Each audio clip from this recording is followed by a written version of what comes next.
Welcome to SuperheroReviews.com's comic book review of Deadpool versus the Punisher, number 5, last of this miniseries. If you're not familiar with the Deadpool miniseries, they team him up with many different characters in the Marvel Universe. Most of those books are pretty good, if well written and if the art is good. So we're going to review this comic book looking at the art, the storyline, whether or not you should be spending money to pick this up. One thing to note is that this is a bloody book. Obviously, these guys kill people. Parental advisory, not for kids. That is very serious. So again, this review is going to look at the art inside, which does contain dead people, blood, headshots, violence.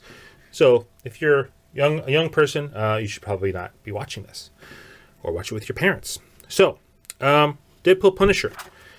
One thing I like about Marvel, they give you a credits page which kind of sums up things. So all you really need to know is Deadpool and Punisher are working sort of together, sort of against each other. The guy who handles Deadpool's money is called the Bank, and which is convenient for him to Deadpool because he's not the responsible person, so he needs someone to watch his money for him. But the Bank is also a money launderer for a lot of supervillains and terrorist organizations, which, you guessed it, puts him on the Punisher's hit list. So, this issue wraps up a bloody good time had by a resident Merc with a mouth, a.k.a. Wade Wilson, a.k.a. Deadpool,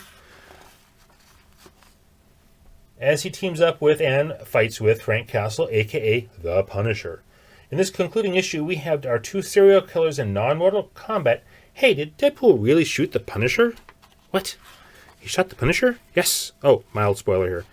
If you read the previous issue, you know that already. The art in this issue is passable, but not to the point where I would recommend this artist for future work with Marvel. His name, by the way, is Perez. He's also the inker. The writer is Fred Van Lente. So, the art, it's okay. I've seen better with both Deadpool and Punisher. It's rather harsh angles. The colors are a lot of very dark, lots of reds, lots of blacks, dark colors, which is appropriate for this book, frankly, the atmosphere of it. Again, the art, I could take it or leave it. Actually, the art in some of the ads are better. The writing was also okay, but both Deadpool and Punisher have had better dialogue and better writers in other titles. So let's take a quick look at the art here. Deadpool is usually shown as being a wisecracking guy. He does a little bit of that, but it's also a little serious. One of the more interesting parts of this book is they're trying to shoot each other, for real, and keep coming up with empty weapons, which is kind of funny. Until, of course, Punisher gets something, and Deadpool has his healing factor, so he doesn't die easily. Yeah, like I said, violent. So, here's the deal. If you're a fan of Deadpool and or the Punisher, this comic is worth looking at, especially if you're a completist. But frankly, it's a largely forgettable vehicle for two very similar and well-known characters. Marvel just found a way to get them together to shoot stuff. It's, like I said, violent. If you're really into these characters, it's worth getting. If you're not really into them, you can probably pass on it. And I would say that for the entire series. Again, we've had better Deadpool vehicles. We've had worse Deadpool vehicles. Same for Punisher. One of the worst Punisher miniseries I remember ever seeing was, frankly, one with a team up with the Wolverine. So before we get off of the Deadpool Punisher book, I just want to point out they have a memorial page here for artist Rich Buckler. He died in May of 2017, this year. He was, if you read any Marvel or DC comics in the 70s especially, you are familiar with his work. He is the artist who created Deathlock for Marvel, and he created the All-Star Squadron for DC Comics.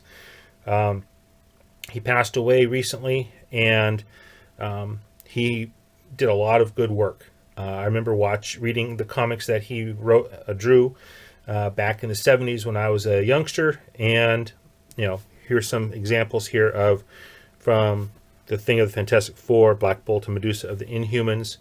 So he's going to be missed. Be interesting if DC puts a similar memorial page in their comics down the road. So, again, if you're a fan of Deadpool and or Punisher, this book is probably worth getting. Unless you're a completist, frankly, it's not that good. You can pass on this, and it's probably not going to have a whole lot of impact. They killed the main villain. The villain's son kind of jokingly says, "Hey, I'm going to grow up to be a supervillain because you guys traumatized me," which is probably true. So,